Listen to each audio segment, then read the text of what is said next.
Ever wondered how the US budget deficit affects you? Well, it's more than just a large number thrown around in political debates. Picture this: you're out shopping and you spend more than you earn. That difference, that's your personal deficit. Now scale that up to a national level and voila, you've got a budget deficit. It's when a country like our own United States spends more money than it pulls in from taxes and other revenue sources. But why should you care, right? Well, budget deficits can impact the economy in a few ways. They can lead to higher interest rates, making borrowing more expensive. This can affect you if you're planning to buy a house or start a business. On a larger scale, sustained deficits can lead to a ballooning national debt, impacting the country's financial stability. But it's not all doom and gloom. Sometimes deficits can be beneficial, stimulating economic growth during a downturn. It's a delicate balancing act that our government must perform. But wait, there's more to the story. Let's dive deeper into the repercussions of this deficit on you and your pocket. Just last month, the US saw a monthly budget deficit of $88 billion, a drop of 47% compared to the same month last year. Now let's break down what led to this decrease. First, there's the fact that unadjusted spending fell by 9% to $406 billion. That's like going on a shopping spree and deciding, you know what? I don't need that 10th pair of shoes after all. Then there's the increase in revenues by 12% to $319 billion. Imagine if your paycheck suddenly got a 12% boost. You'd be pretty chuffed, wouldn't you? However, it's not all rosy. The overall deficit for the fiscal year 2022 was still under $1.4 trillion, which is still historically high. And let's not forget the climbing interest rates making borrowing more expensive. Now, there's been some debate about what's causing these changes. One might think it's due to new taxes introduced by President Biden. However, these taxes didn't come into effect until 2023, so they couldn't have affected the deficit in 2021 and 2022. The reduction in these years was mainly due to the expiration of pandemic spending from 2020.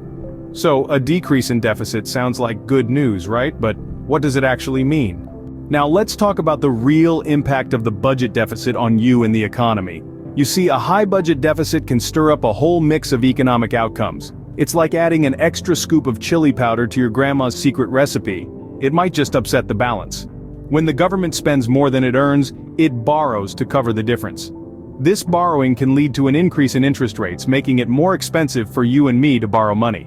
Imagine wanting to buy a house, start a business, or even purchase a car, but the interest rates are as high as a skyscraper. Sounds daunting, doesn't it? Moreover, a higher interest rate means the government has to shell out more money to pay the interest on its debt. In October alone, the US had to cough up $43 billion in interest payments. That's a whole lot of cash that could have been used elsewhere, don't you think? But here's a plot twist. The recent budget deficit reduction was primarily due to the expiration of pandemic spending, not because of a new tax or an economic miracle. It's like when you lose weight because you've been sick, not because you've been hitting the gym. So, when you hear about the budget deficit decreasing, it's crucial to look beyond the headline and understand the real reasons behind it. The same goes for any changes in government policies or tax reforms. Always ask, what's the real impact? So, it seems like the effects of a budget deficit are not as straightforward as they might appear. So, what can we expect in the future? Well, the picture is a mixed bag. On one hand, there's the new corporate minimum tax, which is expected to help reduce the deficit. This tax applies to corporations earning an average annual income of $1 billion or more and is expected to bring some much-needed revenue into the government coffers. However, it's important to note that it didn't have an impact on the deficit in the years 2021 and 2022, as it only came into effect in 2023.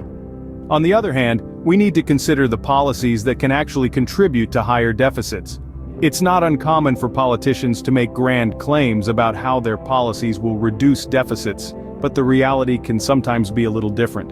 For example, President Joe Biden was fact-checked when he falsely credited his new tax for the deficit reduction in 2021 and 2022. This highlights the importance of understanding the intricacies of these policies and their actual impact on the economy. Moreover, the rising interest rates are another factor to keep an eye on. As these rates continue to climb, borrowing will become more expensive. This could potentially lead to higher deficits as the cost of servicing America's debt increases. So, as we look to the future, it's clear that the budget deficit is not just a simple subtraction problem, It's a complex issue that's influenced by a multitude of factors, from tax policies and revenue generation to interest rates and economic conditions. So the next time you hear about the budget deficit, remember it's not just a number, it's a story about the economy, your money, and the future.